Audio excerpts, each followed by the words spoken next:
welcome into Actual Play Entertainment Presents Servants of the Lake, a little Call of Cthulhu quickie from Doors to Darkness, I believe. Yes, published by Chaosium.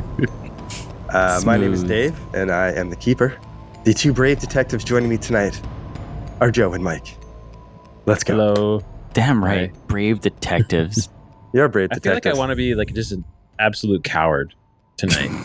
That's awesome. Yeah, dude, man. Just Like, run counter.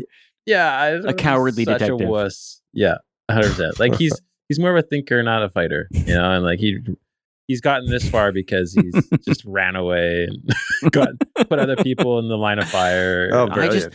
I just take videos of ICBC clients. That's his detective work, insurance fraud. Takes pictures of people. Look at him, he's not using his crutches. I knew it. Yeah. He's taking the garbage out. Yeah. He's bending at the waist. That's the kind of detective we are. This is great. That's Did amazing. they have those kind of detectives in 1920? I don't think so.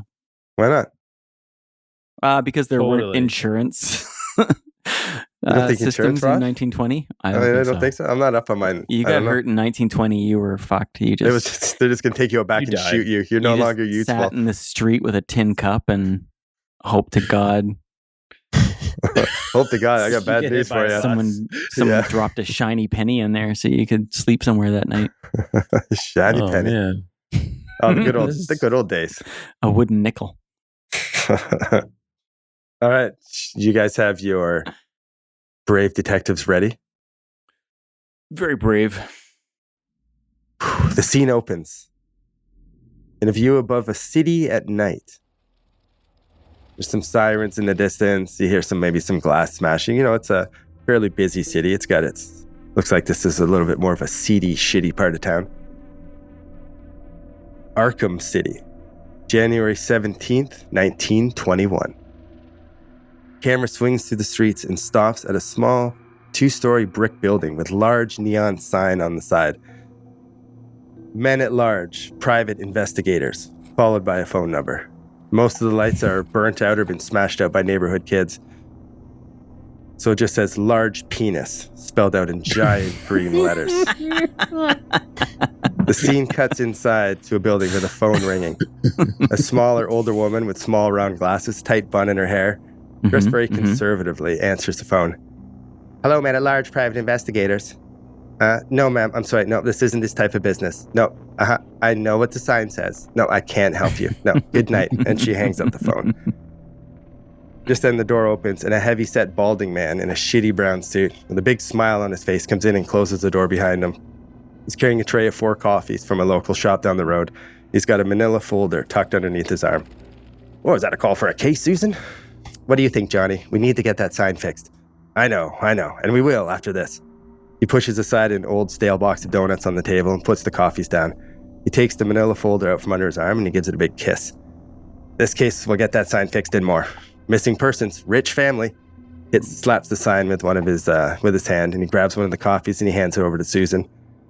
Call the guys. Get him down here. We got to get this started. Johnny wipes the sweat off his frumpled brow and runs his hand over his head, smearing down his greasy hair over his glistening bald dome.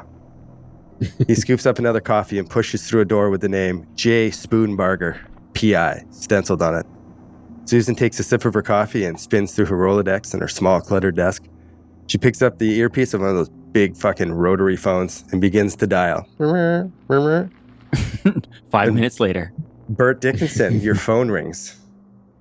Where are you? What does it sound like? Just at home? 1920? I have no idea. I'd have to Google it. Where is he? He just picks up his cell phone and Yeah, just he's got her on like the satellite phone. Listen, no, Bert Dickinson is in supremely average flat above a delicatessen and a laundromat, where he lives with his wife, Beatty. They haven't been blessed with any children.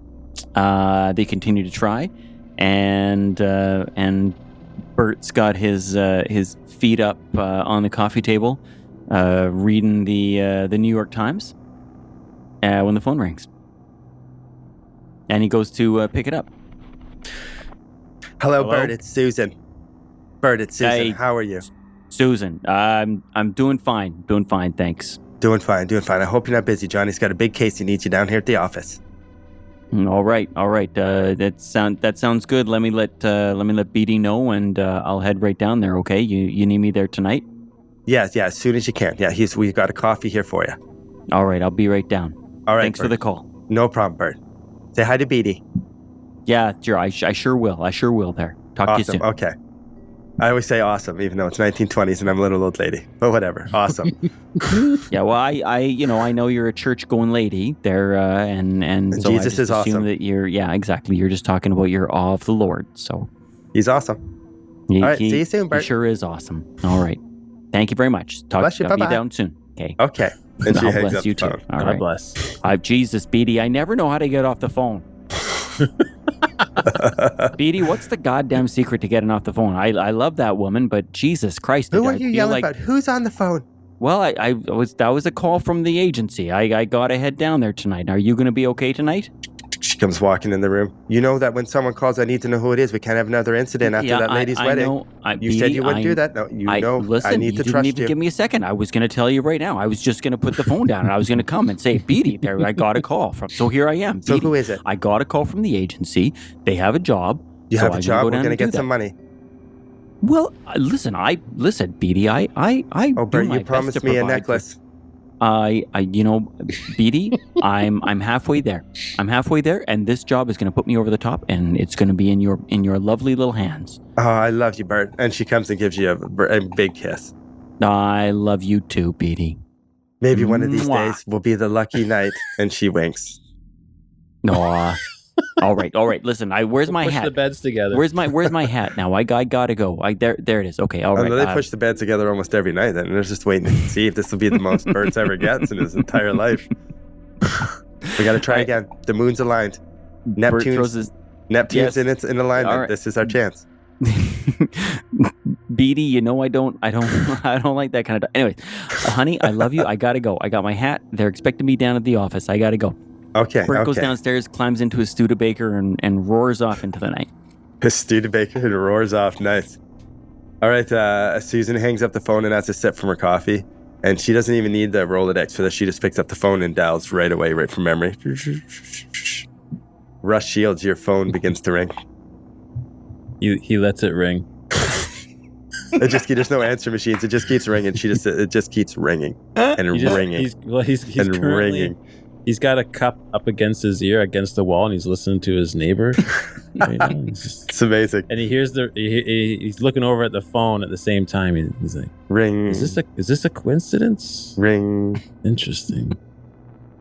Ring. It just keeps ringing. Yeah, he answered. Hello? Who is this? Hey, Russ, it's Susan from the agency. How are you? Susan. Susan, you know Susan. Susan. Can you spell it? From Johnny. ZSUSAN. He hangs up. She dials again. Ring, ring. Hello? Russ, it's Susan. Please don't hang up on me again. Oh, hey, Susan. Hey. How's it going? Did I catch you at a bad time? He looks over at the can of beans he has on the stove. It's like he doesn't have it in a pot. It's just like in the can, like, cooking on the stove. Amazing. Well, I'm kind of in the middle of something, but for you, Mr. Spoonbarger says he's got a big mission, a big detective job that pays well, missing persons, and he wants you on it. You're one of his best. You know that, Russ. I know you guys give me lots of work, but I am pretty busy. But I'll make time. Do you need me to come down right now? He needs right away. We got a coffee here. He's in the office going through all the files. He seems real excited. Okay, well, I guess I'll put whatever I have on the stove on the back burner. He looks over at his beans, and I'll come on down. Oh, that sounds great. I'm so glad that I'll be glad to see you. It's been a while, Russ. And he hangs up and he goes back to the wall with this cup. He's just listening. What do you listen for? What are your neighbors doing that makes you listen? They're too quiet. That's the problem. He's like, they're up to something. I should hear them. They're doing something there. He's just super paranoid. Doesn't trust anybody. And the camera cuts through to the other wall, and there's someone with a cup on the other side. I heard a phone ringing. He's talking on the phone. He just mutters to himself. Like, and like he's like super like wafer thin. He's got like no hair, but he's got like it combed over and like 3 streaks of like 3 groups of 5 hairs over. Incredible. Yeah, and he's got like a pretty clean shirt, but it's like 2 sizes too big and tucked into a pair of pants that are like 2 sizes too big as well. It's clean shaven, ready for action. Yeah. What is how does he get down to the office? Does he drive? Oh God, no. He walks. He walks. Okay. Yeah. He's like around the corner. Yeah, he must. Hopefully, he lives pretty close. Bert gets there first. All right, Bert, you pull up out front of the office. You look up at the big green lights that just say "large penis." You park right underneath them. It's super fucking bright. It's a massive neon sign. God, they still haven't changed that goddamn sign. Jesus Christ. The people walk by and they point to the sign and laugh and just keep walking. Yeah, it's funny. Keep walking over there. The agency's on the 2nd floor. You go in up the shitty stairs in the lobby, go into the... Bert stomps up the stairs. Bert's a big guy. Bert's, like 6'2", coming on like 250 pounds. He's a big bloke. He like doesn't know how to walk lightly at all. Kind of just like tromps up the stairs. Bump, bump, bump, bump up the stairs. If his wife was there, she'd be like, Jesus Christ, Bert, can't you walk a little lighter? Jesus. He's just tromping up the stairs. How am I supposed to sleep with this tromping? Yeah, exactly. He gets up for a glass of water and she's like, Jesus Christ, Bert, can't you be quiet? I'm sorry, Beatty. I just needed a glass of water. So he's tromping up the stairs to the office. Oh, yeah, Susie hears you coming. She knows. She knows. Like, oh, looks like Bert's here. Okay, you go up and you open into the office. Open the door. And, hey, Susie, I'm here. Oh, Bert, it's good to see you. Good to see you. Yeah, good to see you. There's a coffee on the table over there beside the donuts. Oh, that's great. Thanks. There's donuts. I want to eat one. They've been there for like 4 or 5 days. Easy. Don't worry. I wasn't planning on it. The door to the other office opens up, and the guy Johnny Spoonbarger. I was gonna ask what J stands for. It's Johnny, hey? Yeah, Johnny Spoonbarger, and he comes in and he's like, Bert, it's good to see you. And he goes over there, Johnny. Yeah, good to see you. Grabs a donut out of the box and takes a big bite of it. Oh, Jesus, Johnny, you sure you want to do that? Oh, yeah. You're a brave soul, Johnny. Dunks it in his coffee. The team there. All right. He's got his mouth full of donut. Just you call Rush coming down, the bits of donut are falling out of his mouth, and he's just kind of wiping his shirt. The white powder, I think, like all over his face. Oh, he just starts wiping it over his nose. Bert turns to Susie. He's like, you called Russ too, hey? Russ is coming in on this? Yeah, we got the best guys on it. You and Russ. You know that. Oh, right. Yeah, I like working with Russ. Oh, yeah, I've worked with Russ a bunch of times. He's a straight up guy. I like working with Russ. He should be here soon. He just lives around the corner. He usually walks. I don't think he drives. I'm surprised I didn't see him on the way here, but he takes his time sometimes getting here. We'll see him when he gets here. Sip of coffee. All of a sudden, like the office door just cracks open like 2 inches, and like you just see like the side of his face just like looking in. It's like, is that you, Russ? Surveying. The door closes. Yeah, that's Russ. All right.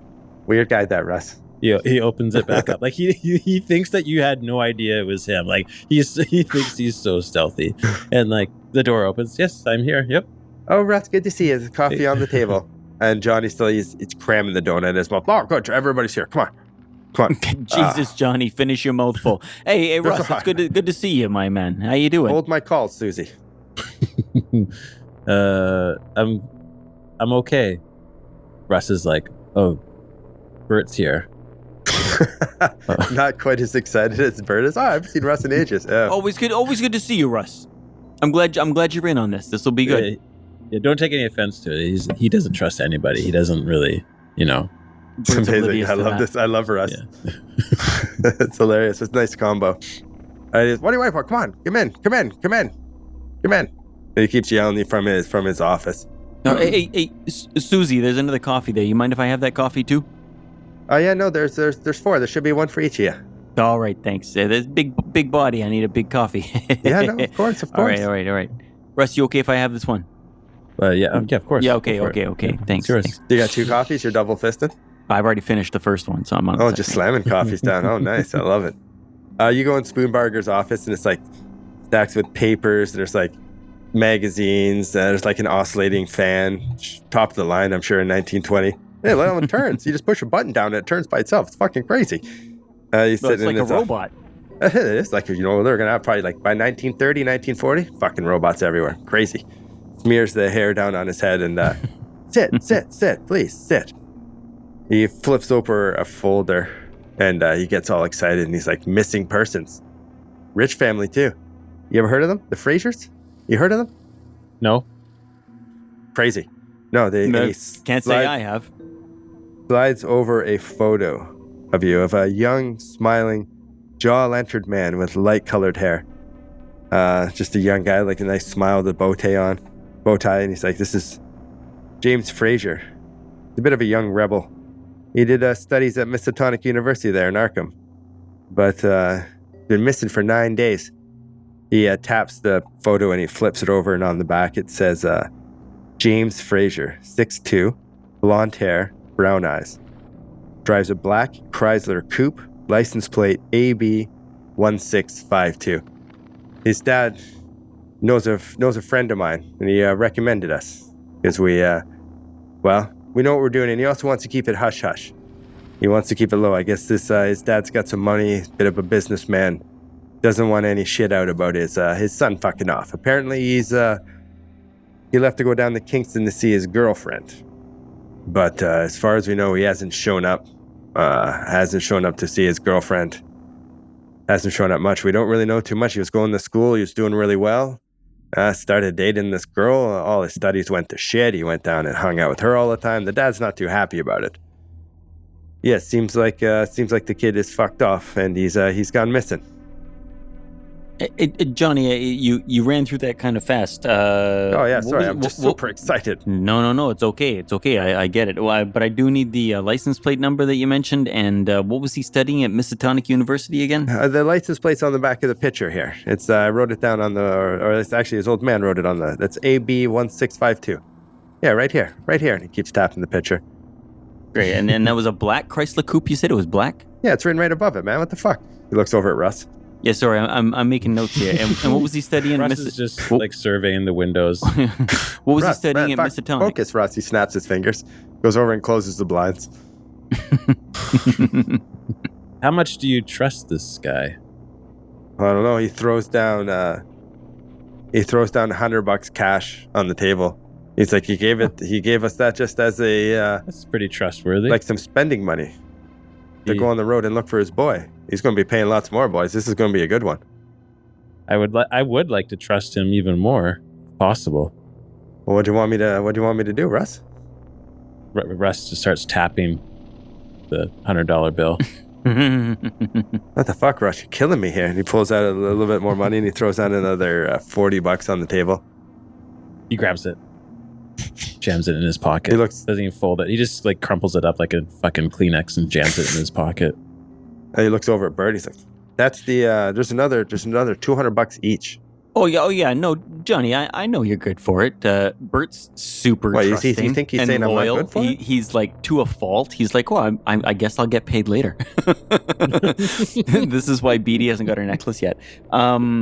He's really like intently making notes and really quickly in like a tiny script. Right. What was he studying at Miskatonic? Oh shit, I don't know, man. Did it say? I didn't ask. No, I didn't ask his old man. What's the girlfriend's name?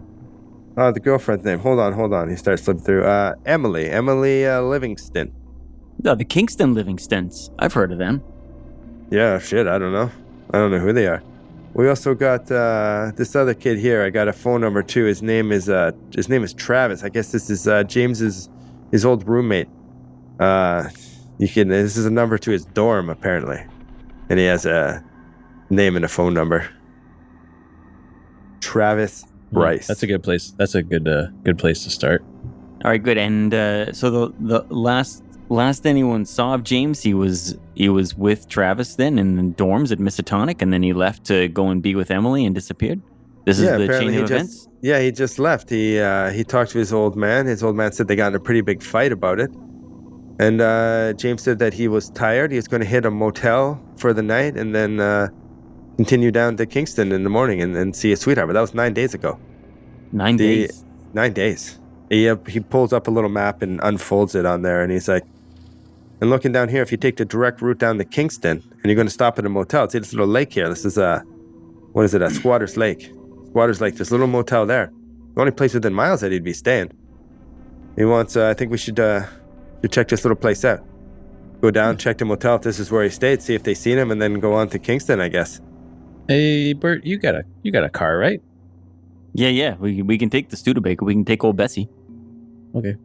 I'll get the gas. You drive. Hey, that sounds like a good deal. That's a good deal for Bert. Thanks, Russ. You're a stand-up guy. Johnny starts like rubbing his hands. He's like, so when do you think you guys are going to leave? You guys going to leave now? You leave now, then you can, it's probably like an hour and a half to the hotel. Yeah, I think we ought to jump on it right away, Johnny.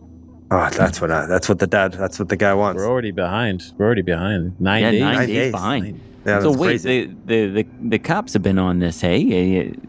Did it no jump one. state lines, or what do you mean? The Apparently cops haven't been on this? This guy doesn't. I don't know why, but he doesn't want people knowing about this. That's why he reached out to his buddy and was like, "Do you know anybody?" Wait. I'm sure he picked us because we're amazing. We got great track record. Not at all because we're just some shitty little agency and won't raise any suspicions or anything. Hey, Johnny. Yeah.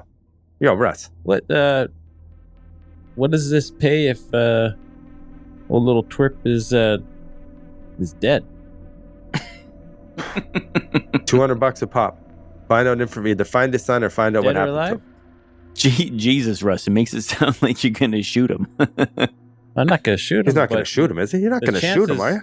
He's missing 9 days already. Like he's probably dead. Listen, my interest in this story starts and ends with the fact that the dad never actually announced him missing to the cops. So the cops haven't been involved in this at all. There's been no missing persons. It's between state lines. I mean, the FBI could have been involved by now. Is the FBI around in 1920? No, I don't think so. I was like, I have no idea what that is. Oh, yeah, I was just thinking, wouldn't it be interesting if there were a Federal Bureau of Investigation that could... You know what, that's probably a pretty good idea. And he starts jotting some notes down. That works for the guy. Oh, man, holy Wouldn't that shit, be this is a interesting? good thinking, Bert. This is good. Writes it down. I gotta talk to Susan about this. We're a giant. Bert's he's not a fucking idiot. No, man, I'm smart man. You know what else would be cool? Something like, I don't know, you could call like the internet. And it like connects all these computers. Oh, we got lots of ideas, Bert. This is great. And he starts jotting more notes. What's like a web? It when goes you around the say world. The whole wide computer, world. what are you- oh my what are you God, the talking World about, Wide Johnny? Web. He just starts scribbling more notes. Johnny, how many Sorry. coffees did you have tonight? Sorry, I got really excited. I got really excited. It's that sugar. He might be having a diabetic episode. Are you or still something. taking that cocaine that the doctor was prescribing you, Johnny? I gotta tell you, I tried that for a little while. I don't think it mixes well with professional. Well, I found that I can't really take it at night. I can't sleep. But I find it in the morning. It just gets me going. It gets my mind racing. Gets me going. What time of day is it, actually? Yeah. I assumed it was it's nighttime. Probably like 7:30, 8 at night. Okay, good. Now, what do you say, Russ? I mean, I got free reign. Beatty knows I'm on a case, so should we jump in the Studebaker? And what are you thinking? Are you thinking heading to Missatonic and talk to this Travis kid, or I think you want it's to better make to for go at night. you want to make for Squatters Lake right now? You want to phone the dorm kid? We could use the phone right here. And he just turns his phone around on his desk to you and pushes it over. No, Johnny, come on. You know that. You don't use a phone. You want to look the kid in the eye. Am I right, Russ? I don't want to look anybody in the eye, to be honest. Okay, well, I'll look him in the eye, and you can watch me looking at the eye and pick up on the other stuff. I don't like it when people look at me or in my eyes, to be honest. I don't like it. Are you like an angry dog just waiting for someone to make eye contact with you, or sheepishly look away? He's sheepish. Yeah. I don't want to look. Well, yeah, I guess we have dose options. The door opens in the office and it's Susan. She's got her purse. Holy shit. Fuck. I'm sorry, Russ. I know. Scared I'm the sorry. I crap didn't out mean of to me. startle you. I know you startled easily. I'm heading home for the night. I'll see you in the morning, Johnny.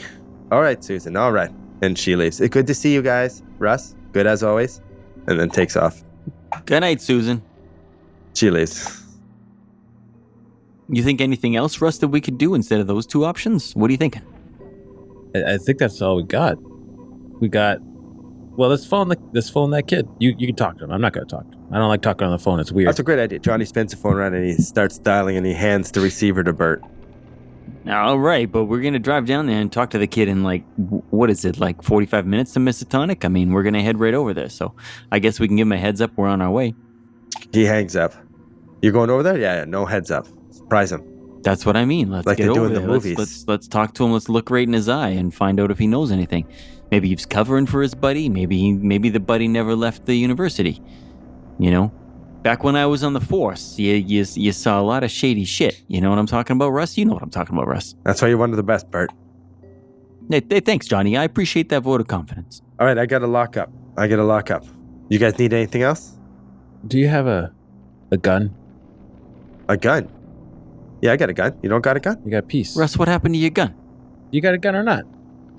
Yeah, I got a gun. That's in this shitty part of town. Of course I got a gun.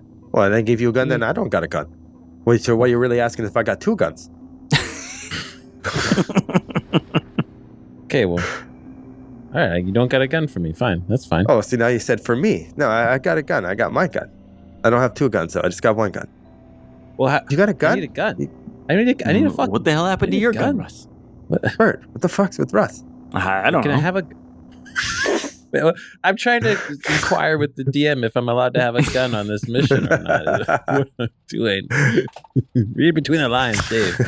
Jesus, Russ, you're a detective. Standard operating procedure. Of course you got a gun. Jesus, I remember you having like a hand howitzer. Christ, it's like the biggest gun I ever saw. If I remember, don't you have just a carry around a put together RPG and a shotgun? Every time you fired that thing, I thought your goddamn elbow was going to break in half. Jesus. Yeah, you can definitely have a gun. Like a hand cannon. I want your gun, Johnny. Just kidding. He just looks at you all weird. And he's like, okay, man, but you got to trade me yours. Puts it slowly on his desk.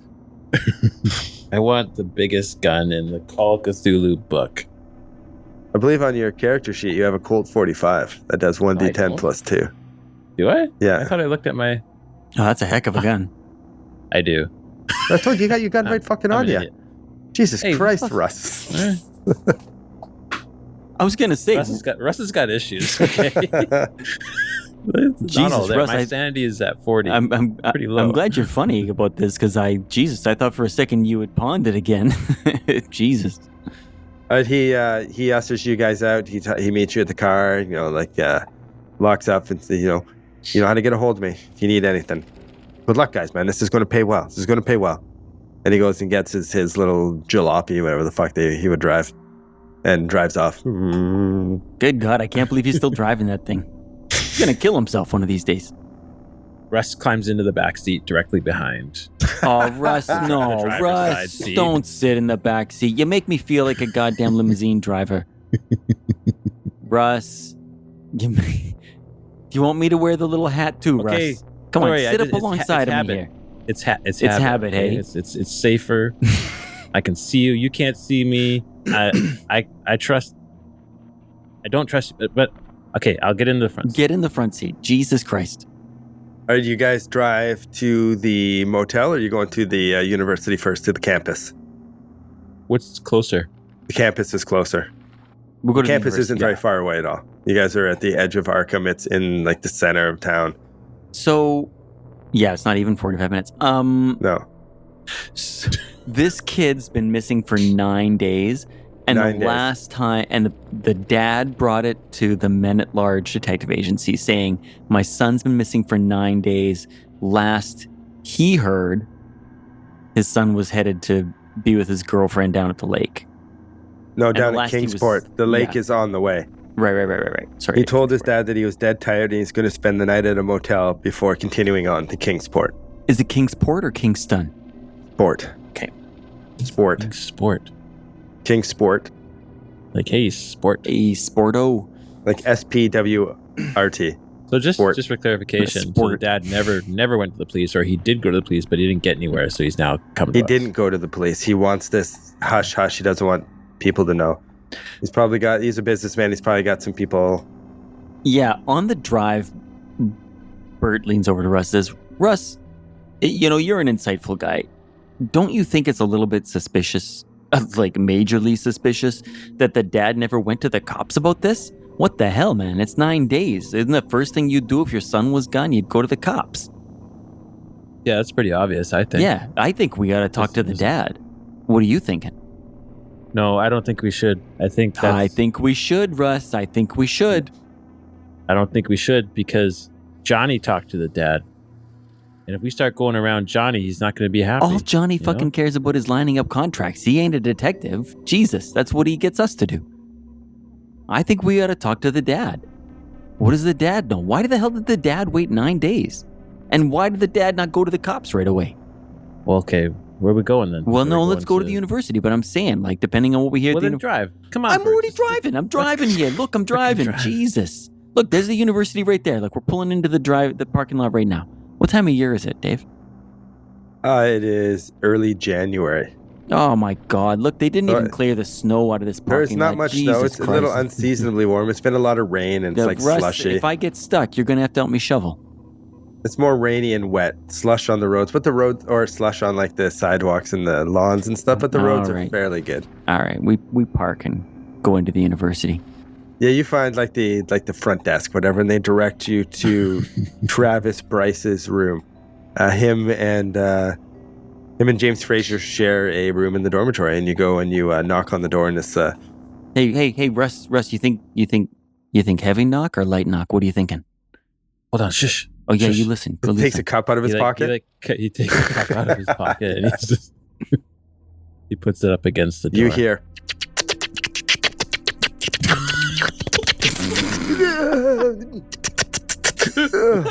And then just that's so gross. I think he's working out. I think he's doing a workout in the room or something. Is someone there? Maybe stretch it. Oh shit! He just Russ, said he heard someone there. He heard your cup, Russ. Did you scrape the cup? I think you scraped the cup. The door, you hear a click like it unlocks, and the door opens a little bit, and you see it. You know, it's a young guy. He's got some glasses on. He's kind of got a shaved head. Russ slips through the door. You slip in, like he just slips through the door, like hugging the jamb of the door, and slides into the room. Who are you? You see, it's I Dream a Genie paused on the TV, and there's just a big wad of Kleenex. Is I Dream a Genie? Is that the 20s, or am I still too early on that? No, man, you're way too early. Oh man, Genie was hot. I was hoping I roll with that. No. That's like the 50s or early 60s. Who'd be the sex? I'm gonna Google who's the sex symbol of 1920s. He's probably listening to like a record. 1920s. God. It's probably like there's a picture of Greta Garbo. There you go, Greta Garbo. On there, and just a sock, a wet sock on the ground. Bert sticks his big foot in front of the door so he can't close it again. Hey, who are you guys? What are you guys doing in here? I wasn't doing anything wrong. Yeah, we know all about what you were doing. Pulls a blanket over his Greta Garbo picture. Is this like a Catholic school? No, it's a university. But this dude's tripping. What do you want? Travis, is that right? Your name's Travis? Yeah, my name's Travis. Travis, my name's Mr. Dickinson. This is my colleague, Mr. Shield. We are detectives, and we have some questions for you about your roommate, James Fraser. Oh, so you know that we might be coming? Well, I talked to his dad. And his dad seemed pretty worried. Well, yeah, his dad is very worried, son, and so he's sent us down to talk to you again and see if maybe you had some more information to share. Why don't you share with us as if you never shared with anybody before?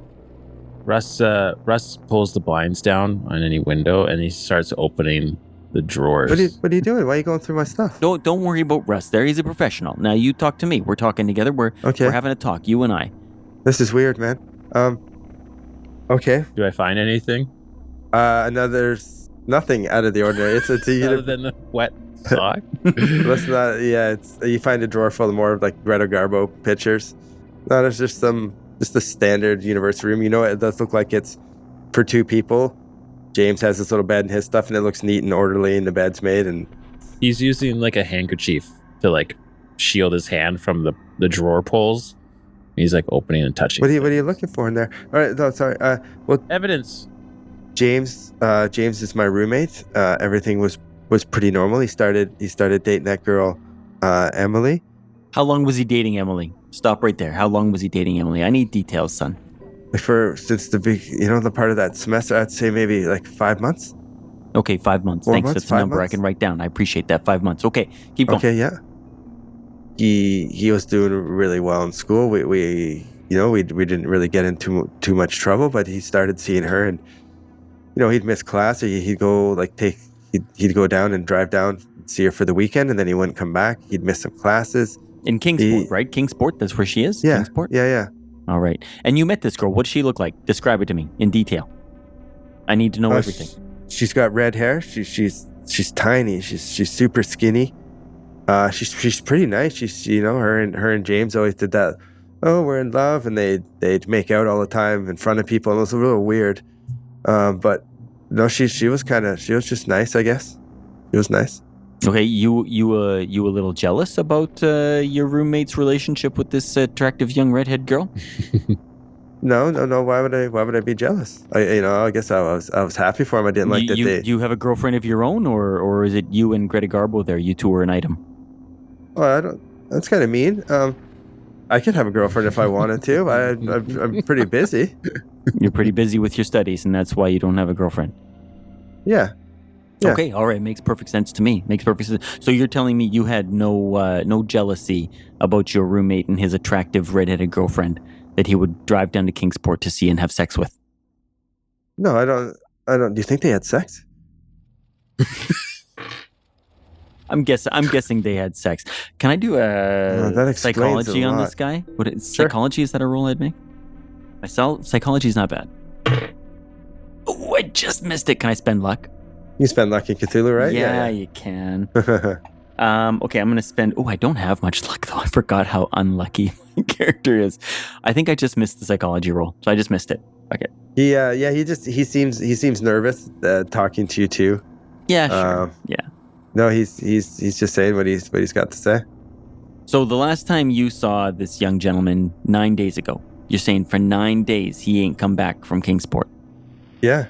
I don't know. Sometimes he leaves for like 3, 4, 5 days. So I kind of didn't really think much of it until his dad phoned and seemed worried. And then I was like, oh shit, maybe James hasn't. I thought maybe he dropped out. I don't know if he in Kingsport, but no, it sucks that he's missing. No, that's I'm worried. It's my buddy. You said he wasn't taking his classes very seriously then? Well, he was, but he seemed to she kind of seemed to take priority. Yeah, it does seem like that. He didn't seem to care about missing some classes and stuff like that, I guess. Yeah, now listen, does my colleague Russ, is he rooting through the right stuff there? Is that all Travis's, not Travis's stuff, but James's stuff? He's kind of weirding me out. Yeah, no, he seems to have rooted through both of our stuff. Don't you worry about Russ. Russ is a goddamn professional. Yeah, Russ is one of the finest detectives that you're ever going to come across. Russ is like sniffing a pair of underwear he pulled out of a dresser. Are you sure he's a professional? That seems really weird. Listen, are you a detective? Are you a detective, Travis? What do you know about detective work? Well, how much do you know? Do I come in and ask you about romantic literature?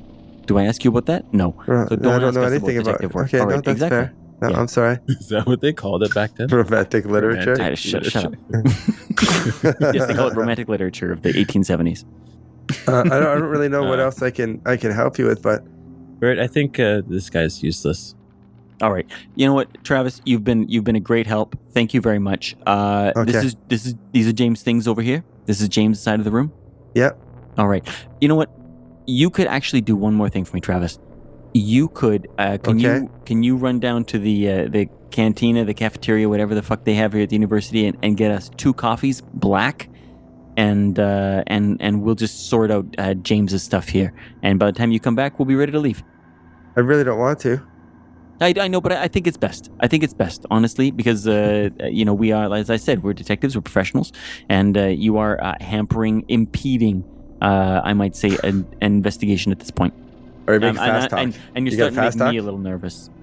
Actually, his fast talk is terrible, so he's going to try and intimidate him out the door. Oh, damn, okay. I love you just told Dave what role you're going to 84. I really don't like the way you're talking to me. I really like it. I've said nothing else, and now you're just being a jerk. So I'd like you to leave, please. Whoa! And he seems nervous, but he's taking a stand. Those are harsh words, Travis. You cut me to the core with your words. You've hurt me. Here I've tried to be a friend to you. You tried to intimidate me. I don't know what I failed, clearly. I know, but you had the option to fast talk, but instead you tried to flex on me, and I don't like it. I did have the option to fast talk. My fast talk's pretty good. Well, fast talk, but I don't really. Oh, it's too late. I'm uncomfortable now. I would like it if you leave, please. I have nothing more to say. Is there anything I could have stolen worthwhile? He doesn't have anything worthwhile in there. So we can see all of James's stuff. Like, there's James's side of the room, and I was rummaging through it, so I guess there was nothing. No, there's nothing out of the ordinary. It's all pretty what you'd expect. Travis, this time has been delightful. Thank you very much. I don't agree with that. Well, to each their own. Russ, we have everything we need. Let's get moving. The Russ just slams the door and it's professionals. Whoa, Russ, Jesus, you nearly cut my nose with the door. I gotta leave too, buddy. All right. It locks. Click. Oh my God. Travis, open the door for me. I'm locked in here with you, and I don't think you want that. Oh, I'm sorry. I thought you left. He unlocks the door and opens it. Thank you, Travis. Closes the door and then locks it. Shall we? Russ, why'd you close the door on me like that? Jesus. You're just so slow, I guess. Hey, now, come on. I'm sensitive about how slow and clumsy I am. Come on, chop. All right, okay, all right, we're leaving. We got places to go. All right, well, listen, where are you going without a card? Nowhere, exactly. So you wait for me. All right. We get in the Studebaker. Now, what do you think, Russ? Honestly, I want to go talk to the dad. I got a feeling about the dad, but what do you think? Maybe we can... You think hey, you know what?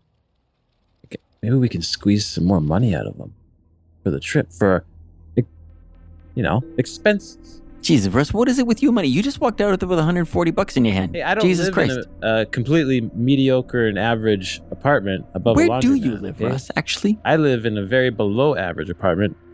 I have rat traps all over if the only reason you want to go and talk to the dad is to squeeze more money out of him, then I'm not going to talk to the dad with you. I think let's get south. Let's head down to you know what?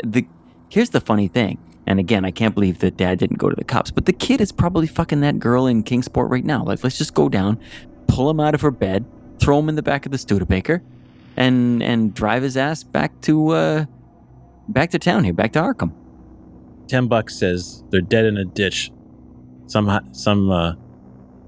guy on the street, he picked them up, hitching a ride, and he just killed them, and they're in a ditch somewhere. $10. God damn it, Russ. You're a dark individual, but I ain't taking that bet because you're probably fucking right. Come on, let's go. Let's go south. Let's find this kid. Let's find this kid. Okay. All right. Russ gets in the back seat behind the driver. God damn it, Russ. I told you. I don't like it when you ride behind me. You feel nervous driving beside me. I feel nervous with you fucking psycho behind me gonna garrote me while I'm driving. Exactly. Sit beside me. Okay, he crawls up front. Why you gotta crawl like that? Why can't you just get in and out of a car like a goddamn normal individual? Jesus, Russ. Like my 9-year-old does when I'm like, come out the front. I'm like, oh, what the fuck? You're a creepy guy, Russ. I like you and I respect the hell out of you, but you're a creepy guy. Jesus. All right, you guys get in the Studebaker and head, I believe it's southwest, but I don't have my map, to Squatter's Lake. The drive takes a little while. You guys get there. It's starting to get a little bit late at night, so we're looking at probably, 10 o'clock. Squatter's Lake is a kidney bean-shaped lake. You come down over this little hill. It's got some hemlock trees and this little forested area, and it's a T-shaped motel that's nestled on the inside part of the bean, if that makes any sense, if you can picture the bean shape.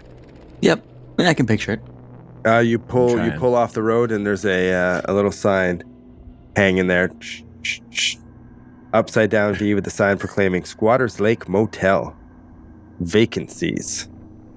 You pull in, no cars parked where you see. You pull in and you see the hotel is up on stilts. You figure maybe the lake is flooded at some point in time, so that's why the hotel's up on stilts. There's stairs that lead up to, you see 4 doors numbered. They got little lanterns hanging by them, 1, 2, 3, and 4. And then to your left, if you can picture a T shape right in front of you, the top left part of the top of the T is where the reception is. The long body of the T is where the rooms are. Does that make sense? Mm-hmm. Mm-hmm. Yeah. There's a light on in the office. Oh, I'm sorry. Did I say there's no cars? There is 1 car. My mistake. There's 1 car parked in front of number 1. It's got the hood popped, and you see a lantern there, and there's this Looks like a pretty big dude. He's got his head in the like engine area. Seems to be tinkering around with something. You guys pull in off the road onto the gravel. And what time is it now, Dave? If it was like 8 o'clock when we were talking to Travis at the university, are we talking like midnight now or what? No, we're talking probably like 10:30. Okay. We're after 10:30ish, we'll say. And hey, I must be crazy, but why did we come to the lake? Because the lake is on the way to Kingsport? It's on the way, and if the son said he was stopping in a motel on the way to Kingsport to sleep, this would be the only place he could stop. So it seems like a good place to start checking things out, spend the night, see what you can dig up, and then go on the Kingsport in the morning. All right, Russ, this is it. This is the only motel between here and Kingsport. This must be where the kids hold up. I don't see no vehicles here, though. Bert, shush. What? You see that guy over there? Yeah, it's a guy fixing his fucking Ford. That's why you should be driving a Studebaker. Russ starts like scooting down in his seat. It's like slides. What, do you know the guy? Down. Do you owe him, Russ? Do you owe him money? As you're scooting down too, and you can kind of see under the motel, like it's on stilts, you see a parked on the other side of the motel on the lakeside is a car and a pickup truck. The guy who's on your side, who's kind of got his head in the do and looks like he's doing repairs, he just comes up and he's a pretty tall dude. Taller than Bert and a bit sturdier. He's got kind of like a bowl haircut, like he did it at home himself. Oh.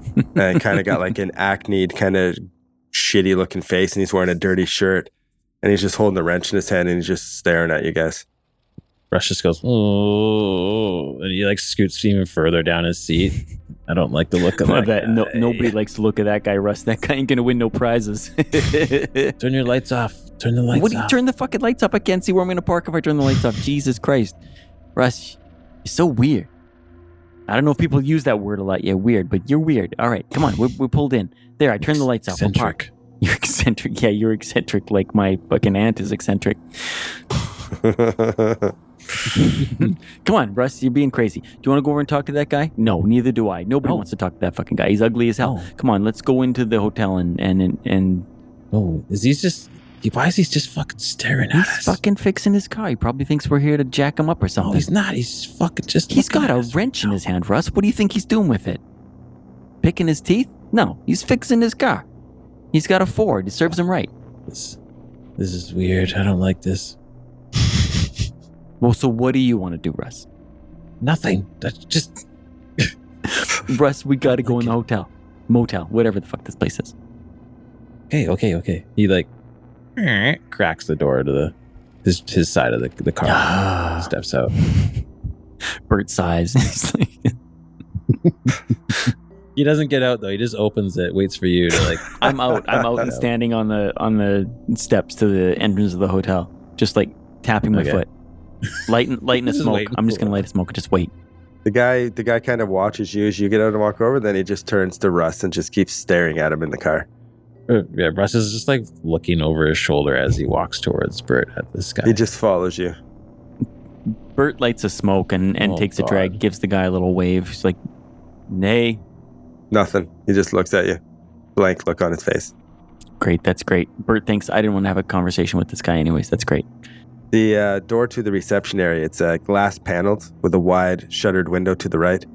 A white card bearing the word vacancy hangs on the inside of the door. You guys enter? Hold on. Don't go in there yet. Do we know what kind of car the son had? Yes. It was a black Chrysler coupe. You do not see it in the parking lot. Bummer. Yeah, but it's okay, Russ, because often in these motels, they're going to take down the license plate numbers of the people that stay. So we're going to be able to get these guys to show us the register, and then we're going to see whether or not the kid was here or not. So we can see into the reception? Into the lobby? Yeah. You peek down and start looking through the glass door. Yeah, it's a varnished, that's wood-paneled room. There's another door in there. You see, when you're looking through the door on the far wall, it looks like it's like the desk. There's 2 stuffed mounted boar's heads on the wall. A 20-gauge double-barrel shotgun hangs on the wall between it. It's standard lobby. You can't really see the far wall from the angle you're at. Russ is just going to, like, gesture. He's going to move his head, like, to Bert. Like, go in. You sure you don't want to listen at the door first, Russ? Jesus. Okay, come on, let's go. All right, yeah. Bert charges in, swings the door open. Ding, ding, ding, ding, ding. Barrels A little in the bell. As you walk in, and like you said, you see the desk with the 2 mounted boar's heads, the 20-gauge double-barreled shotgun hanging on the wall in between it. Underneath the shotgun and the bore head is a rack of keys. On the desk, there's 2 oil lamps. You see like a little jar with pencils, a little brass bell on there. The walls to the left and the right of the desk are covered in license plates. Most of them look like they're collected from the early 1900s up to the present time.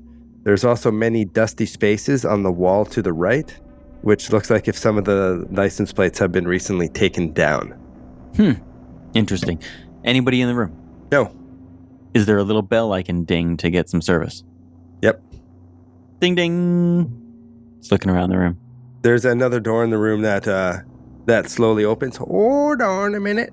Hold on. Just a minute. You hear like a little screeching sound, like a little scraping of metal. And you see a balding, white-haired, liver-spotted old man in a wheelchair, with a little blanket on his lap. And he's got like a little smile on his face. This is little old man in a wheelchair, and he's being wheeled in by another elderly man, not quite as old. The one dude looks like he's like 100. The other guy looks like he's in his 80s. And he's pushing the one wheelchair in. The man in the wheelchair, you can see brown pants from underneath the blanket. He wears a white shirt. His frail little hands are gripping the armrest. He's got that nice little smile, and he's kind of squinting like you can barely see. The man pushing him wears faded blue coveralls. He's got a lined, hollow-cheeked face, and he's got a kind expression beneath a full head of white hair. Oh, hello. Hello, welcome to the Squatters Lake Motel. I'm William, and this is my brother, Robert. Who's speaking? In the chair or the... The guy pushing. Oh, the guy pushing. Okay. He introduces himself. Robert. He's William, and this is his older brother, Robert. I see. He kind of leans in a little. Oh, Robert can't speak much anymore. Took a funny turn a few years back. He leads Robert there, and he kind of like stiffly, like a super old man, walks over to the desk and like takes a little pen out of the jar and like licks the end of it. So how are you? Looking for a room for the night? Well,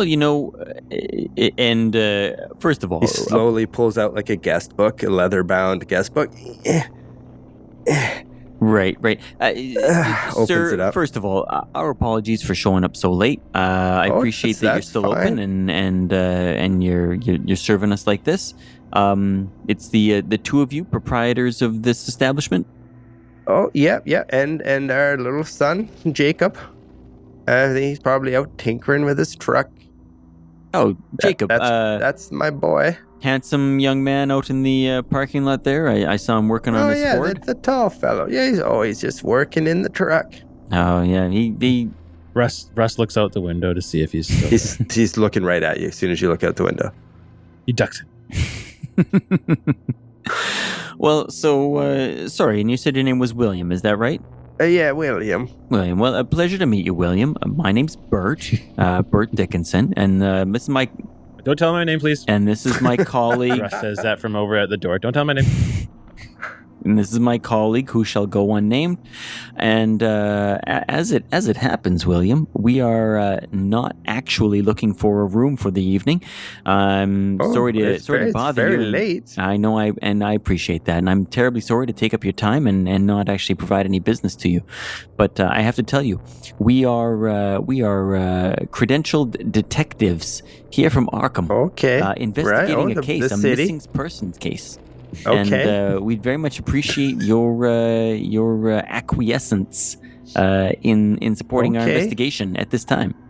Okay. All right. Well, listen, I appreciate your forthcomingness, William. Okay. Appreciate it very much. We are searching for a young man by the name of James Frazier.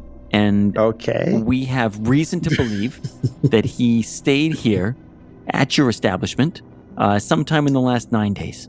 So if we could simply take a look at your registry there, then... my guest book. Yes, that's right, your guest book. And we might very well be on our way, and you can go back to listening to the radio or whatever you and Robert were doing. He licks his finger and slowly turns some pages. I don't see a James... a James Frazier. Oh, licks his finger again. I don't see anyone here with that name. Do you remember a young man from Arkham coming through this way? Might have been in the company of a young girl, attractive, petite, young redheaded girl? No, No memory of that No. whatsoever. none. Interesting. Let me ask you this, William. In your registry, do you keep track of your stayers' license plate numbers? Oh, and the no, vehicles no. they're We driving? Oh, no. We just take the names and the dates. Don't really have much information on vehicles. Some people take a bus here. Can Russ be like surveying the license plates Sure. from his point where he's standing at the door with his back to the wall? Does he notice any of the license plate numbers that would match the license plate? Good idea. Nothing there matches. But there's some that are missing. Looks that like they've been taken they down were. like fairly recently. Like it's all dusty around it, but there's like this clean spot. You know what I mean? And you said they're like collector's edition license plates, right? Like, Well, no, it just looks like somebody has been collecting them because they're just up on the walls. Oh, some from the early 1900s up until like fairly recent ones. That's weird. Why would anybody just have license plates up on the wall? Like if they're not collector items and they're recent license plates. Like imagine going into a hotel right now and just seeing like modern license plates of like random people's cars yeah. on the wall. You'd be like, That's weird. what's Yeah, with those? is that Ryan Reynolds' do you license wanna- plate you number? can What is that doing up there? You want to ask him? Yeah. Rusty, ask him about the license plates. What's that? Plates? We have dishes if you need plates No, or bowls. William. No, appreciate that, William. We're actually curious about the license plates. You have quite a display here of license yes. plates. Yeah. How did these license plates make it up on the wall, William? Oh, we bought the hotel, maybe 18 years ago or so, and it's a tradition that the old owners had. They would get some license plates from old cars and put them on the wall, and we thought it was pretty fun.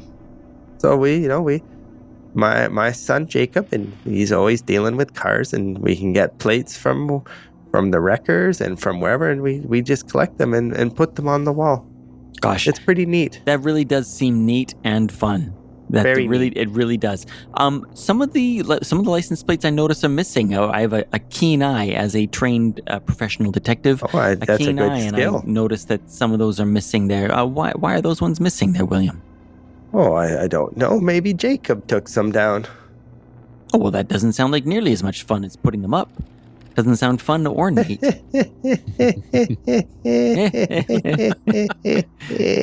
I like you, William. You got a sense of humor, and I appreciate that. Oh, that's creepy. That's creepy. Oh, my eye's starting to twitch. Russ is looking back out the door. The guy's gone. towards. He's gone now. Oh, fuck. Russ, you were supposed to keep your eye on him. He's gone. He's really looking out the windows for him. Don't see him anywhere. Checking the parking lot everywhere. Don't see him. Who's staying at your establishment right now, William? Can we take a look at those names, please? That'd be great. Well, it's kind of a personal thing, isn't it? Are you going to stay the night? Do you want me to get you a room? Well, you know what? We could be convinced You know what? to get a room, William, if we had enough information here to warrant us staying the night. So why don't you show me the registry and see, let me know whether or not there's enough information here to warrant us staying the night. Well, you know what? I think what you do is very important. Thank you for that. I appreciate that. And I will let you both stay here for free to help with your investigation. Well, that does seem strangely generous.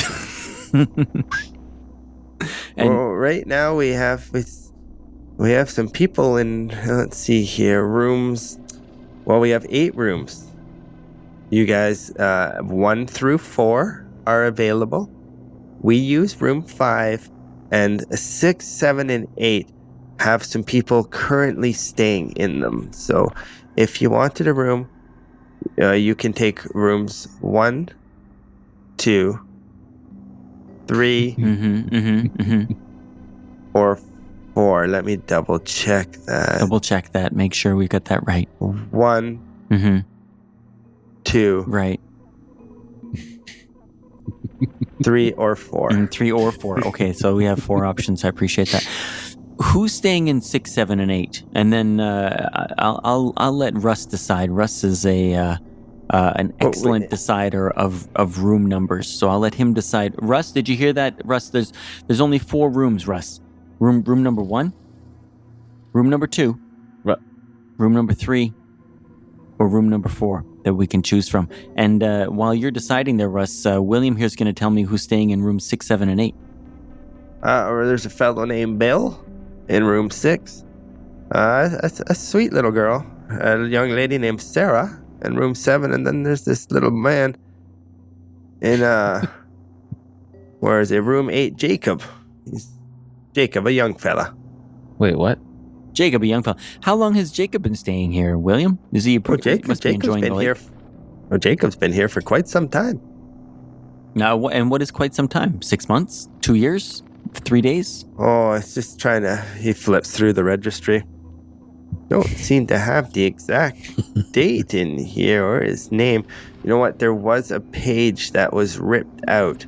We ripped it out. I spilt some tea on it. And and he lifts up the leather-bound book. It goes, there's names and dates up to late December, and then you see a page ripped out.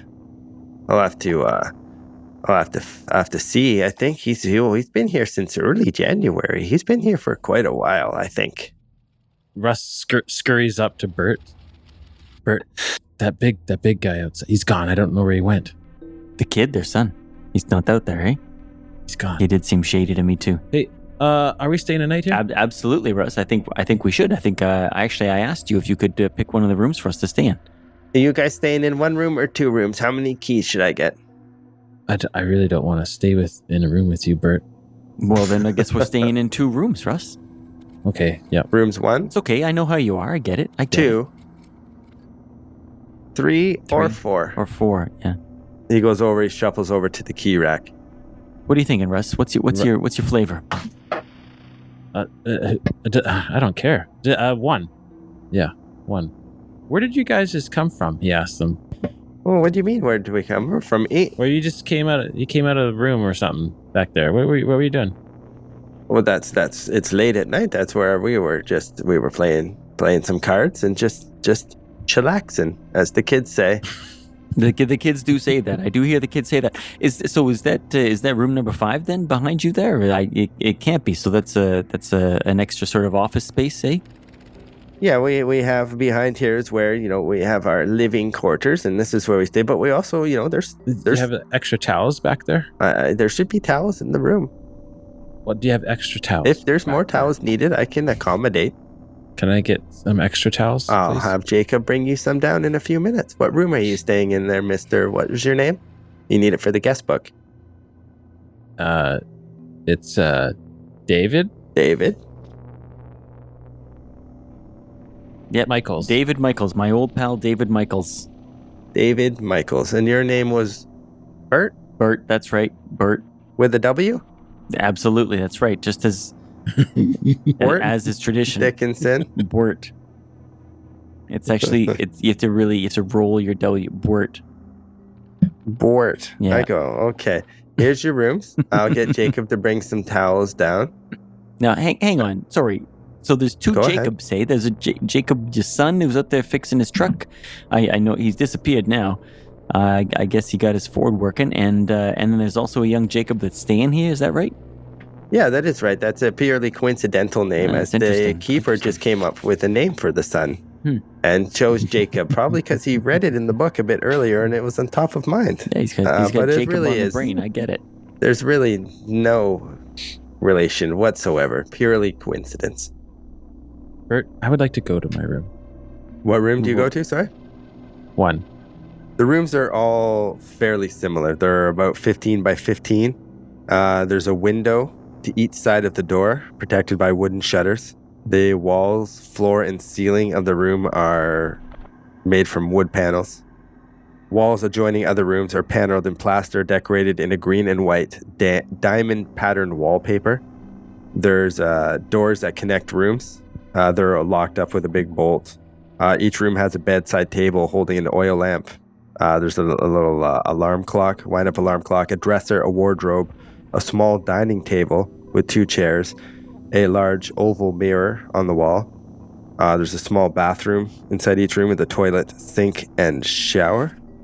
There's yellow bed linens. They're all faded. The room is fairly clean, and there's a handcrafted, jewel-patterned rug on each of the floors. Do you go in room 1? Bert, what room do you take? Is room number 2 across the hall, or is it next door? Next door. There's no across the hall. It's like motel-style outside doors. I get it. Okay, so I'm at room number 2 then. Yeah, next door. Okay. So they're joining? Yeah, they're joining. You guys have a door that would join each of your rooms. All right, okay. Now, Russ, don't get any ideas in the middle of the night and open that door, hey? Hey? You kid are you. Hey, I like this carpet, hey? What do you think? Do you think Beatty would like a carpet like this? God damn, I like that carpet. That's pretty with the diamond pattern. Russ gets down on his hands and knees and he's looking at the carpet. All right. Real close. Can I do a check? Of course you can. Okay. Occult. I don't know what it Occult. is. Spot hidden. Occult. Looking for like stains or hairs or... Sure. That's a big fail. 81 over. Use all your luck. Oh, wow. Yeah. I would have You do, 4 luck. by lifting up the carpet and like looking around, you do notice something underneath the carpet. You notice there's a snug trap door that leads down. The place is up on stilts, so there's a trap door leading to underneath the motel. What? Oh, interesting. Bert, can you make it spot hidden for me? Sure, but I'm not picking up carpets in mine. I'm dumb as shit when it comes to that stuff. What are you doing in yours? I'm yelling through the wall. Hey, Russ, they got a shower in here. I don't even have a shower in my apartment. This'll be great. Usually I'll just have baths. I rolled a 77, which is a big fail. Okay. You spend a few minutes, you're going around. Russ, you find that trap door, and you can just hear Bert yelling. Have you guys opened the adjoining door, or are you guys just yelling through the wall? Yeah, Bert opens the door. Hey, did you hear me, Russ? I think I got a shower in here. Do you unlock your side, Russ, or do you just leave him on his own? Yeah. Oh, you unlock it? Okay. Yeah. I want to show him the trap door. Okay, he calls you over and shows you that there's a trap door underneath the rug in his room. Whoa. And Russ doesn't like it, right? Like, he's very private, very paranoid. He sees this as a way someone could get into his room. Can you make another spot hidden for me, Bert?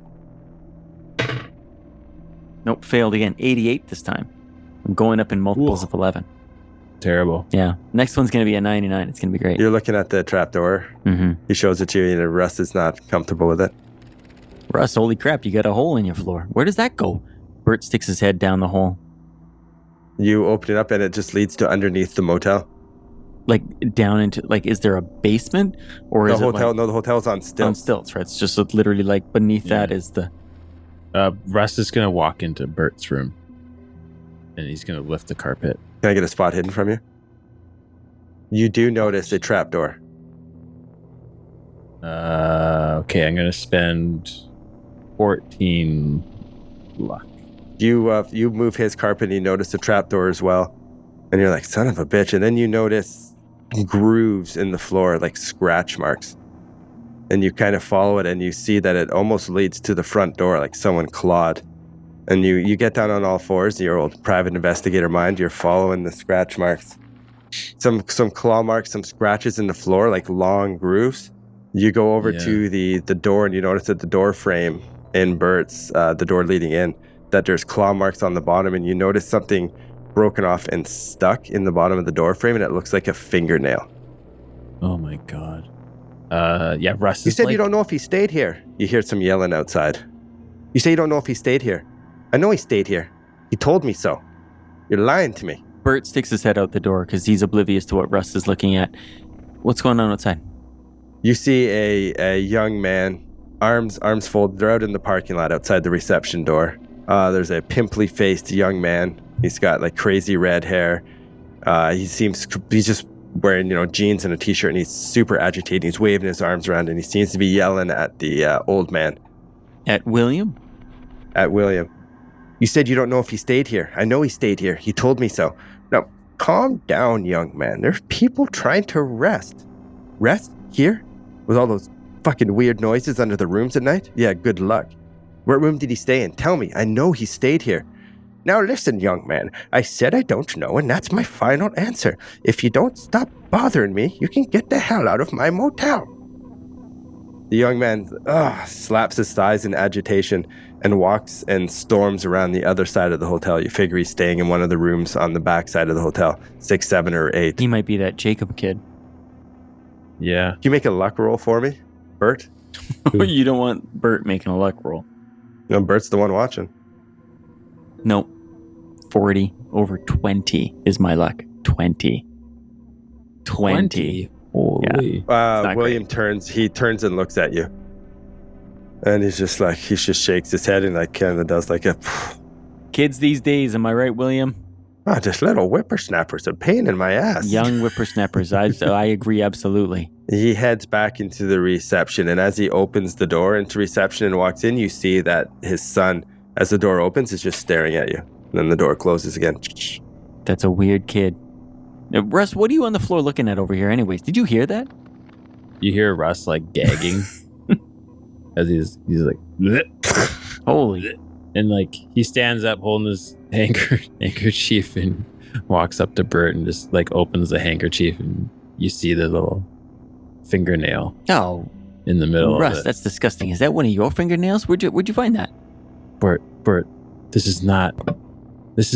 we are in danger, Bert. What are you talking Okay? about? We're in danger. Come on. Look at it. He shows him the scratch and claw marks. I found this fingernail embedded in the door jamb. And it was these claw marks, scratches led up to it like someone was dragged out of here against their will.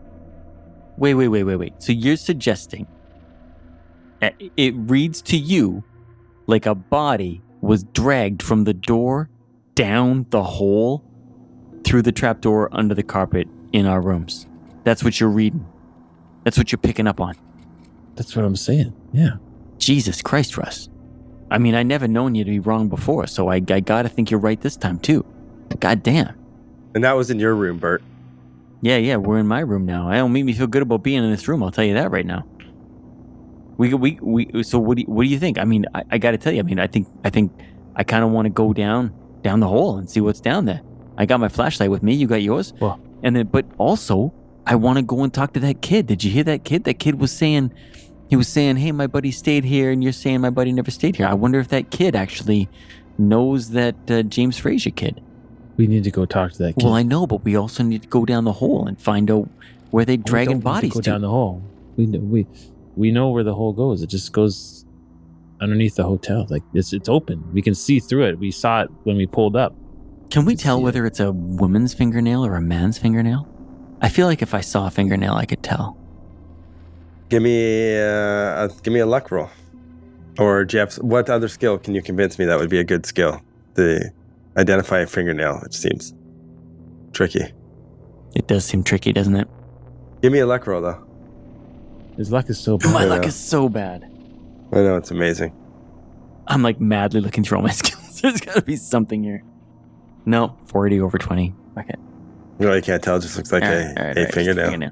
All right. So, Russ, you think let's go talk to that kid. He seems like he'd be open to talking. Yeah. You do the talking. Yeah, of course. I always do the talking. I do the talking. You do the sneaking. That's why we're a great team. Yeah, that's right. All right. Let's go.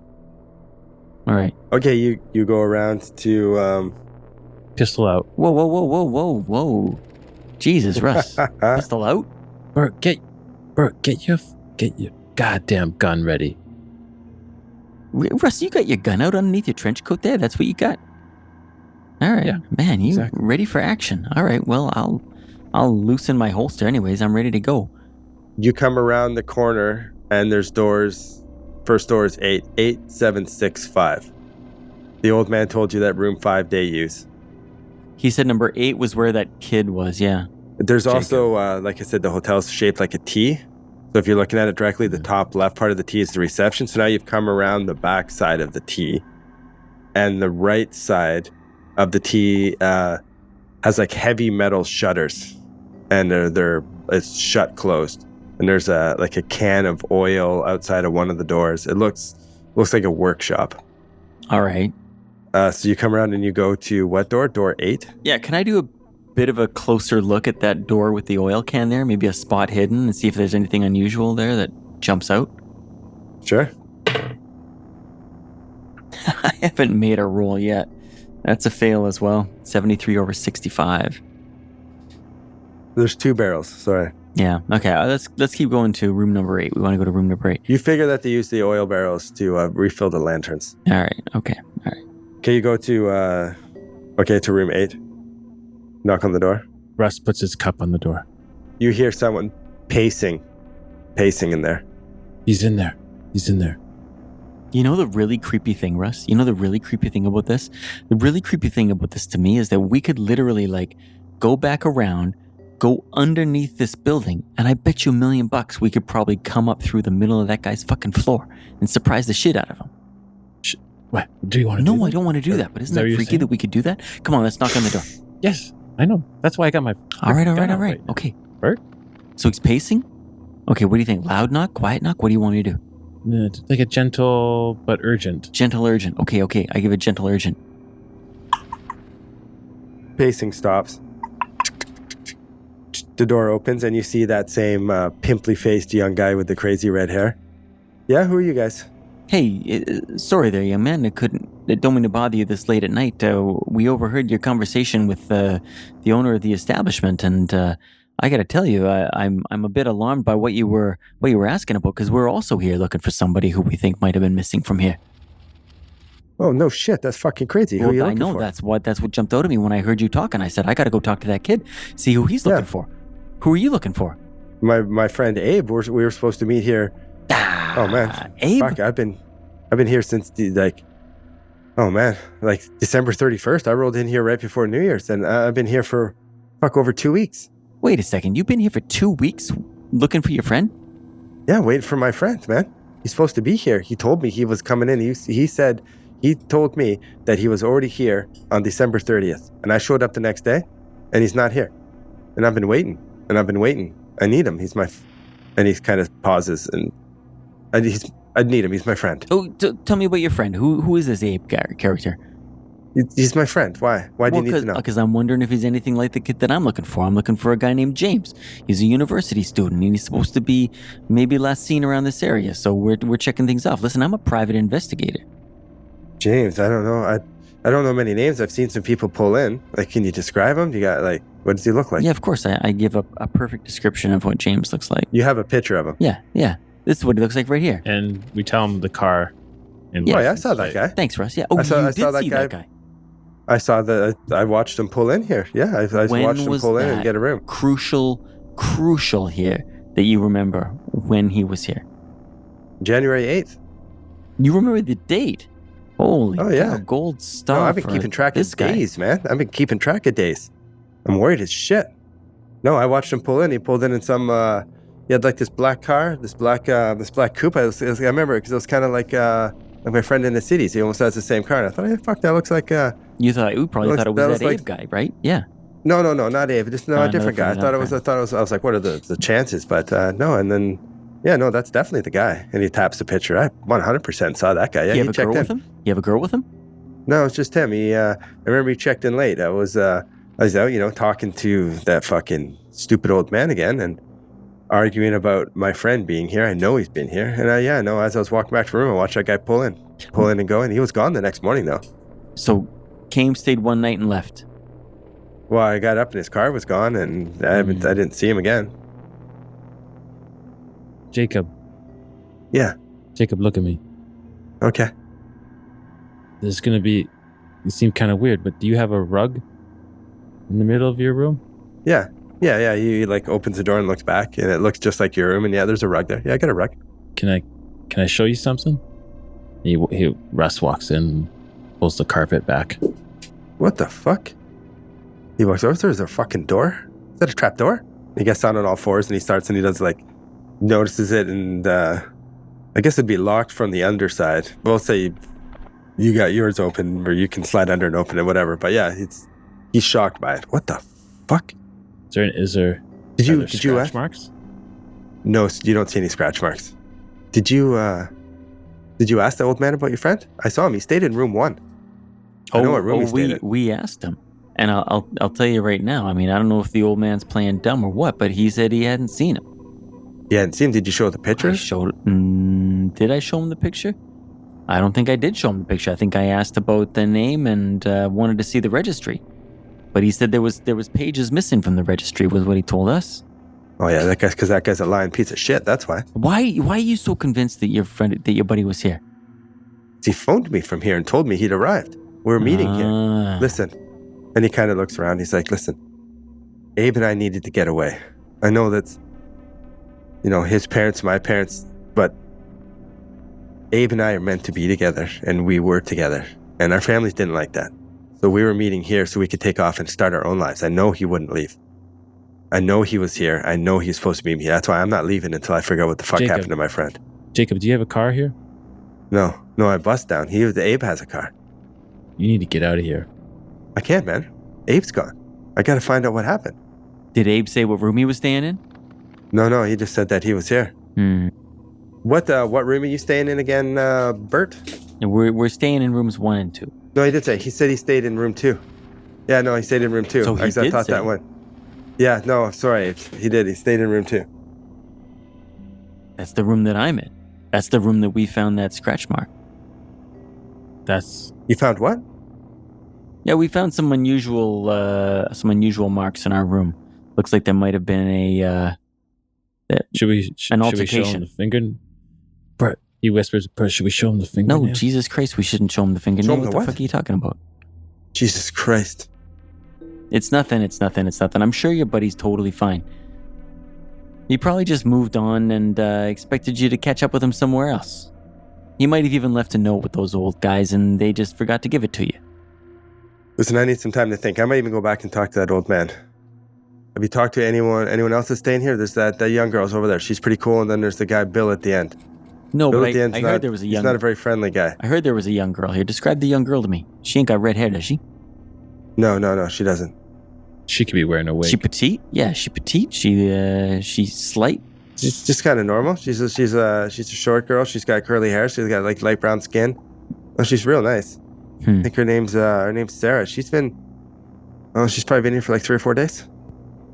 Jacob, you've been very helpful, and I appreciate you, wanting to know where your friend Abe is. And I promise you right now that if we hear about anything in our investigation, we'll be sure to let you know. There's a bed in the room, obviously. How high off the ground is the bed frame? I know it's maybe a ridiculous question. Like 8 inches. Okay. Russ starts pulling the bed. Oh, maybe a little bit. Actually, you know what? It'd be a little bit higher. I imagine it'd be somewhat standard. Oh, how convenient for you. Okay, well, no, let's stick with 8 inches then. Yeah, I got this weird low bed frame. Russ starts dragging the bed over top of the hatch. Okay. So like, if it opens, I'm not sure if does it open from the... Yeah, so you open down or up? Oh, good question. Let me think. How would it open? It would open down. I like the way you think, though. Still, if it opened down, it's only 8 inches. So if someone was to try to crawl up it, it would be hard, is what you're going for? Yeah. Yeah. At least you would have a bed protecting you, so... You hear the trap door, then, but what the fuck? Yeah, no. Yeah, okay. No, that's fair. What, you think I should sleep like this? Man, you guys are freaking me out, man. I don't know what's going on here. Yeah, Bert's just trying to calm down, and Russ is just like super paranoid. He starts dragging the couch over it too. Like, are you? Is this in this dude's room, or are you guys back in your own room? This is in his Still room. in his room. Yeah. Okay. Yeah. He doesn't really say anything. He just does it. I don't know if I'm gonna be able to sleep at all, man. We need to go talk to some more people. Agreed. And by the way, Russ, that was goddamn smart putting the bed over there. I like working with you a lot. All right, let's go talk to that girl next door. Come on. Okay, you go knock on her door. Yeah, what are you thinking? Loud, quiet? What do you want to do here? She's got a Model T pickup truck parked outside her room. Oh, she has a vehicle. Yeah, Model T. Looks like it's in pretty good shape too, for a Ford. Russ listens in through his cup.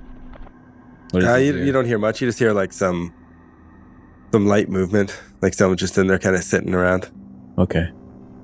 He just like motions to Bert. She's in there. I'm going to give the little shave and a haircut 2 bits. Just a second. That one always works well with the ladies. About 10 seconds passes, and then you hear a click, and the door opens, and it's a young, short woman, curly brown hair, blue eyes, freckled skin. Yeah, can I help you? Terribly sorry to bother you so late, miss. My colleague here and I are private investigators here on an investigation from Arkham, and had some questions for you, if you don't mind taking a few minutes. Okay, yeah. All right. What I'm curious about is whether or not you have seen a young man who may have stayed here on January the 8th by the name of James Frazier. James Frazier? He would have come here. You hear a door open and close, and you look over and you see that young guy, Jacob, leaves his room and walks past you guys. What the? No, he said he was going to go and talk to the old guy.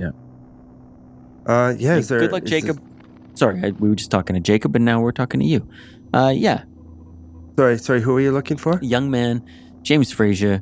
Here's a picture of him. You seen him around? How long you been staying here? Oh, I've been here for like 4 days. What in the world brought you to this kidney-shaped lake in the middle of nowhere? Oh, this fucking weird-ass lake. I just needed to get somewhere, really. Excuse me. I seem to have, just hold on one sec. Clears her throat. I just needed, it's been a long drive. I'm from Newburyport. And, it's a few days drive, and I stay at some motels, and I'm almost done the drive, and I just, I'm going to see family and stuff, and I'm leaving for Salem in the morning. But I just basically just to relax, before I get home, and just the craziness of my family and all that kind of stuff. So, no, I thought it'd be peaceful to stay here at this, this nice little lake on the road, but... And has it been peaceful for you? Has it been a peaceful stay? No, it hasn't. I don't like this. At daytime you walk around the lake and it's kind of nice, and and you see some frogs, and it's a nice little lake. But at night, man, it's weird. I see lights out on the lake. I hear strange sounds. And it's getting pretty late now, hey Dave? It's like... Yeah, it's getting pretty late now. Yeah. I don't know. It's and I hear strange like rustling and shuffling noises like under the motel. And I was thinking it's rats, but I don't know. And you've felt unsafe, is that right? I just felt weird, man. Like those old dudes are creepy. I saw the the 2 brothers and that fucking giant overgrown ass son of theirs. Last night they were going down to the southwest area of the lake. The one old dude just wheeling himself along like no problem. I thought he was like a crippled old man, but he was just like... He was wheeling himself. Wheeling himself down the road, no problem. The other guy walking along right with him, and their big-ass son. No, it's... I was thinking of staying another day or 2, but I'm going to pack up and leave in the morning. It's... Ma'am, yeah? I recommend you leave as soon as possible. Yeah, I'm going to leave in the morning. I would almost recommend that you leave now. Leave now? Why? She seems kind of creeped out. Like, leave now. I've been a detective for over 30 years, and I have a major hunch about this place, that it's very dangerous. I think you need to leave now. Well, I know those old guys are weird, but dangerous. Like, how can these old crazy dudes... I guess maybe the son, but I think he's too stupid. Okay, he probably screw it. Oh, pardon? She seems uncomfortable by that. Sorry, that was a bit brusque by my colleague there, but he's not lying, ma'am.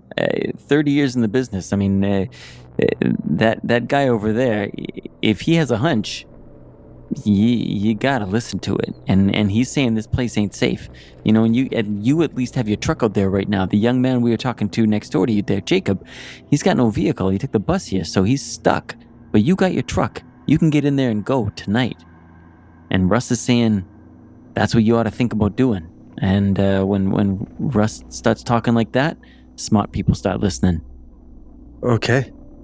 Okay. And she starts to pack her things up. She looks super nervous and terrified. She's probably creeped out by you guys as much as anything as well. Yeah, probably by Russ's vulgarness. You guys stand outside her door and hang out for a couple minutes. Yeah, I will. She packs up and I'll try and make small talk too. Hey, so you're from Newburyport, hey? They still have that berry pie competition down there every year?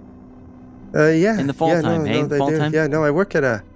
Yeah, no, they do. It's a fall time. Yeah, no, I know some of the people in one of the orchards. Yeah, best blueberries, most blueberries I've ever seen. Yeah. I like a blackberry pie myself. I like a blackberry pie, but some people like to put rhubarb in there, and I can't stand it when there's rhubarb in there too. It wrecks the whole pie. You guys have some chit chat, and she packs her stuff up, and she thanks you. She's like, maybe you're right. The more you talk about it, the weirder this place is. And she goes over to her truck, and she throws her suitcase in the shotgun door, and she closes the door, and she goes to start her truck, and it doesn't turn over. And you look over, you see movement from the side, and you look over, and you see that little Jacob guy, and he's sneaking up to the door of what looks like you assume is the workshop, and you see him pull out some keys, and he unlocks the door. Hang on. And opens it and slides The kid in. we talked to, or the Jacob that's their son? The kid you talked to. He has keys? He's got keys right now. You see him, he opens the door a crack, and he slides in. And we'll pick it up next time. What the fuck? He must... Oh, man. I wonder if he, did something to the old man or something.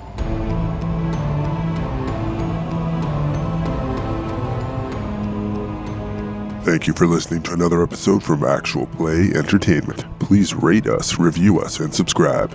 If you liked what you just heard, give us 5 stars and tell your friends. If you didn't like it, then tell your enemies. You'll show them. And for more information and content, visit actualplayentertainment.com.